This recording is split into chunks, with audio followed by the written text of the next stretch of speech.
50 से प्लस सीटें रहेंगी। अभी तक तो 60-61 का चर्चा है। गिरिडीह लोकसभा का एक सीट होगा और एक सीट आपका धनबाद लोकसभा में से कोई एक हो सकता है और हजारीबाग लोकसभा में से भी एक हो सकता है। हमको लगता है 3 साल से कभी नहीं जुड़े हैं, लेकिन हाल फिलहाल में ज्वाइन कर रहे हैं दादा। तो क्या लगता है दादा, ये टिकट के पीछे अगर किसी जुड़ते हैं दादा तो उसको फीडबैक लिया जाएगा या फिर ऐसे ही टिकट दिया जाएगा दादा? देखिए, सबसे पहली बात है, अगर कोई टिकट के उद्देश्य से जुड़ रहे हैं तो मैं उनसे पहले कहूँगा कि वे लोग हमसे दूरी बनाकर ही रहें। आप आते हैं, आपका स्वागत है। वो हमारा संगठन का जो फीडबैक है या फिर जो लोग जुड़ रहे हैं उनके प्रति उस क्षेत्र में हमारे जो भी संगठन के कार्यकर्ता हैं उनका क्या फीडबैक है, उसी पर हम लोग डिसाइड करेंगे कि प्रत्याशी वे होंगे या नहीं होंगे। अच्छा, नहीं दादा, कोई अगर जुड़ना चाह रहा है तो उसका फीडबैक लीजिएगा ना कि कैसा वो लीडर है अपना क्षेत्र के? नहीं, देखिए, एज ए कार्यकर्ता उनको हम खुद ट्रेंड करेंगे। जब कोई बच्चा आता है तो माँ के गर्भ से हर चीज़ सीख के नहीं आता है, जब वो दुनिया में आता है तो सीखता है। ठीक उसी प्रकार कोई आता है संगठन में तो पहले उनको, अगर वो प्रिपेयर्ड रहेंगे, अगर वो सीखे हुए लोग रहेंगे तो आपके साथ क्यों आएंगे? अगर वो सीखे हुए लोग रहेंगे तो आपके साथ क्यों आएंगे? तो हमारे साथ आ रहे हैं तो नो डाउट हम लोग उनको ट्रेंड करेंगे। अगर वो ट्रेंड है तो अच्छी बात है, तो कोई दिक्कत नहीं है, जो भी आते हैं उनका स्वागत है। आज का ये क्या कार्यक्रम है, केंद्रीय सम्मेलन हो रहा है? आज का कार्यक्रम में विधानसभा के चुनाव को जीतना कैसे है, कैसे लोगों की उम्मीदों पर अपने आप को खरा उतारना है, किन विचारों के साथ, किन मुद्दों के साथ हम लोग गांव तक जाएंगे, हर एक आंगन तक जाएंगे, उन्हें कैसे हम लोग प्रभावित करेंगे और इस राज्य के लिए बेहतर एक नीति बनाने में सक्षम हो पाएंगे। इसी उद्देश्य के साथ एक कह सकते मंत्रणा है, एक चिंतन मंथन, ये शिविर ही है। यहाँ से जो बातें छन कर आएंगी उसे लेकर हमारा हर एक पदाधिकारी या सदस्य एक सिपाही बनकर अपने गांव जाएगा, अपने बूथों में जाएगा और जेबी केसेस को मजबूत करेगा आगामी विधानसभा के चुनाव के लिए। देखिए, सबसे पहली बात है कि हम लोग 50 से प्लस सीटें रहेंगी। अभी तक तो 60-61 का चर्चा है और आगे जैसे समय नज़दीक आएगा उस समय हम लोग बाकी चीज़ों को भी तय करेंगे। आपको बहुत अच्छा वक्त मिला है, आप कौन सा क्षेत्र अपने लिए चुने? देखिए, मैंने पहले कहा कि गिरिडीह लोकसभा का एक सीट होगा। गिरिडीह लोकसभा देखिए, उसमें से 4 सीटों पे चर्चा है, टुंडी, डुमरी, गोमिया, बेरमो, ये 4 सीटों पर हमारी चर्चा है लड़ने की। उनमें से एक सीट लड़ेंगे और एक सीट आपका धनबाद लोकसभा में से कोई एक हो सकता है और हजारीबाग लोकसभा में से भी एक हो सकता है। ये ऐसा इसलिए चूँकि मैं अपने लिए नहीं, अगर मैं अपने लिए चुनाव लड़ता तो मैं दोनों सीटें अपने आसपास की तय करता। मैं 2 सीटें अलग अलग लोकसभा में इसलिए तय कर रहा हूं ताकि जहां मैं चुनाव लड़ूंगा उसके जो सीमाओं पे जो सटे हुए 4-5 विधानसभा हैं उस पर उनका प्रभाव रहेगा। और मैं चाहता हूं कि जिस कारण मेरे संघर्ष के कारण हमारी जेबी केसेस की जो टीम के जो विचारधारा है उनके कारण बाकी जो प्रत्याशी हैं उनको भी निकलने का, छनने का अवसर मिले। तो इस उद्देश्य के साथ किसी प्रत्याशी का नाम ऐलान करने जा रहे हैं? नहीं, आज किसी भी प्रत्याशी का नाम ऐलान नहीं किया जाएगा। आज बस उन्हें एक संदेश दे दिया जाएगा कि प्रत्याशी आप ही में से कोई एक है जो आज यहाँ सदन में आए हैं। सम्मेलन में दादा किन किन सदस्यों को जगह मिली? देखिए, जो केंद्रीय कमेटी में है तमाम विंग, उनको जगह मिली है और धनबाद और बोकारो जिला मेजबानी कर रहा है, इसलिए धनबाद बोकारो की डिस्ट्रिक्ट टीम को। जयराम जी, झारखंड का सबसे ज्यादा मुद्दा जो है वो है युवा का पलायन जी, जो यहाँ से जाके कहीं और नौकरी के तलाश में जाते हैं। आपने अभी कहा कि आज का जो आपका सभा था वो चुनाव संबंधित था।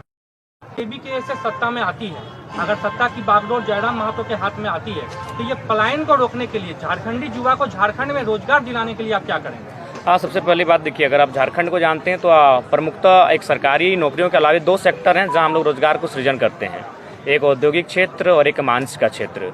तो उसके लिए एक उद्योग की नीति बेहतर होनी चाहिए और माइंस यानी जो कोल इंडिया है उनकी जो नीतियां हैं वो बेहतर होनी चाहिए। तो उसके लिए हम लोग केंद्र को प्रस्ताव करेंगे, इस राज्य का संदेश केंद्र तक भेजेंगे कि अगर हम 40% खनिज संपदा आपको देते हैं तो आप जो भी नियम बनाते हैं माइंस को लेकर, जो भी नियम बनाते हैं कंपनी एक्ट को लेकर, वह उस राज्य के मूलवासियों के लिए जो जमीन दान करते हैं उनके लिए सुरक्षित हो। दूसरी बात, जो पलायन का विषय है, नो डाउट पलायन एक गंभीर विषय है, उस पर हम लोग वैकल्पिक मार्ग लेकर आएंगे। हम लोग छोटे छोटे लघु उद्योग, कुटीर उद्योग की स्थापना करेंगे जिनके माध्यम से युवाओं को स्किल का ट्रेंड किया जाएगा, उसके माध्यम से उनमें क्वालिटी डेवलपमेंट होगा और जिसके कारण उनको आगे चलकर अपनी किसी रोजगार को, किसी सेक्टर में अपने आप को स्थापित करने में असुविधा ना हो। हम लोग पर्यटन को फोकस करेंगे क्योंकि पर्यटन के लिए झारखंड बेहतर विकल्प के रूप में है। हरे हरे पहाड़ हैं, नदियां हैं, झील हैं, झरने हैं, तो पर्यटन पे भी हम लोग बहुत आगे जा सकते हैं। तो पर्यटन पर किसी का ध्यान नहीं रहा है।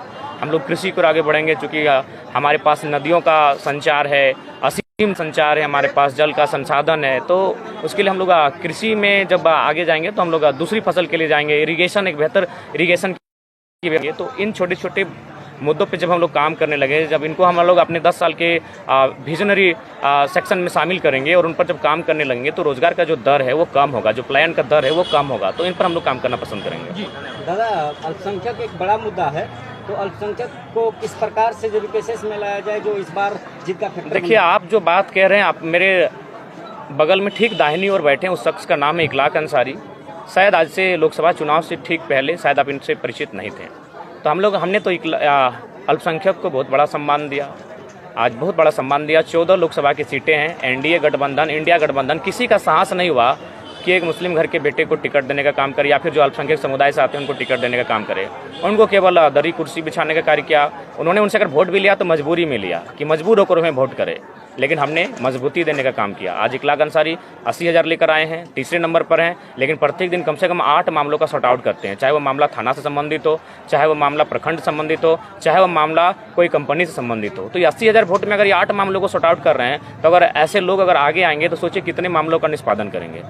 जयराम जी, एक बड़ी सवाल की आज के जिस सम्मेलन का आप किए हैं उसमें से एक सवाल उठाया जाएगा ऑपोजिशन की तरफ से कि जो खेत खलियान में सभा करते थे आज जो है टाउन हॉल में करने लगे, क्या कहिएगा? देखिए, कुछ चीज़ों को आपको सिस्टम में ढालना पड़ता है। नो डाउट हम भी भविष्य में प्रयास करेंगे कि आज टाउन हॉल की जो व्यवस्था है, ये पारसनाथ पहाड़ या फिर जुमरा पहाड़ के आसपास जब हम सरकार में आएंगे तो हम सबसे पहले तो हम लोग एक प्रयास करेंगे कि एक शानदार जितने एरिया में टाउन हॉल फैला है, इसी आसपास के एरिया में स्वयं चारों तरफ पेड़ लगाएंगे और उन पेड़ों का आकार ऐसा बनाएंगे जो टाउन हॉल के रूप में बने। और जो हमारा मंच होगा वहाँ प्रयास करेंगे वो चट्टानों के आसपास का मंच होगा। ये सीरियसली हम बोल रहे हैं, अगर हम लोग आते हैं तो हम लोग ऐसे एक क्षेत्र को, मैंने भी वहाँ आकर इस बात का अनुभव किया, मैंने अपने आप को उस मंच में अनकम्फर्ट भी महसूस किया कि मैं इन मंचों के लिए नहीं बना हूँ। लेकिन चूंकि कुछ प्रोटोकॉल हैं, अब जब आप पार्टी चलाते हैं और जब आप पूरे देश में चर्चा का विषय बनते हैं तो कुछ चीज़ों को जो आपके प्रोटोकॉल में नहीं आती करना पड़ता है। लेकिन भविष्य में हम लोग उसे अपने प्रोटोकॉल में लाने का प्रयास करेंगे और इस प्रकार की व्यवस्था पारसनाथ जुमरा पहाड़ के इर्द गिर्द होगी। चलिए दादा, अंत में एक सवाल, विशेष संदेश कुछ देना चाहिएगा जो लोग यहाँ नहीं पहुँच पाए हैं? उनको यही संदेश देना चाहेंगे कि देखिए, आज 2.5 वर्षों से हम लोग का संघर्ष कैसा रहा, हम लोग किस स्ट्रेटजी के साथ झारखंड में रहें, उसका आशीर्वाद देने का अवसर विधानसभा के चुनाव में जनता जनार्दन का आशीर्वाद मिले। और इस बार आप वोट जाति धर्म और नेताओं आपके रिश्तेदार लगते हैं इसलिए ना करें, इसलिए उनको वोट करें कि जो मुद्दे की बात करता है और उस मुद्दे का समाधान करने के लिए चिंतन मंथन करता हो। आज के इस ग्रुप की मीटिंग से ये पता चल पाया क्या कि आपके उम्मीदवार का जो है फर्स्ट लिस्ट? नहीं, ये मीटिंग भले हम लोग बातें गोपनीय है लेकिन मीटिंग सार्वजनिक है। मीटिंग के बारे में पूरी दुनिया जानती है। बस जो बातें हैं वो गोपनीय तरीके से एक बंद कमरे में की जा रही हैं, लेकिन बैठक के बारे में जानकारी पूरे जहां को है। अच्छा जयराम जी, विधानसभा चुनाव के बाद अगर जरूरत पड़ी तो आप किस खेमे में जाना पसंद देखिए, हम लोग एनडीए या इंडिया? देखिए, सबसे पहली बात है कि मैंने बार बार कहा कि जो राज्य के हितार्थ के बारे में सोचेगा, जो पेन पेपर में राज्य के विषयों को लिख कर देगा, सोचा जाएगा। नहीं तो हम लोग विपक्ष में बेहतर मजबूती के साथ विपक्षी भूमिका में रहेंगे और आगे के भविष्य के लिए संघर्ष करेंगे। सूर्य सिंह केसरा आपके साथ कोई बैठक रखे हैं कल, उसमें आप लोग शामिल हो रहे हैं कि नहीं? हमारे प्रतिनिधिमंडल जाएंगे कल, हम लोग का स्वयं कार्यक्रम है तो वहाँ हमारे रांची की जो टीम है वो जाएंगे। धन्यवाद, जोहार।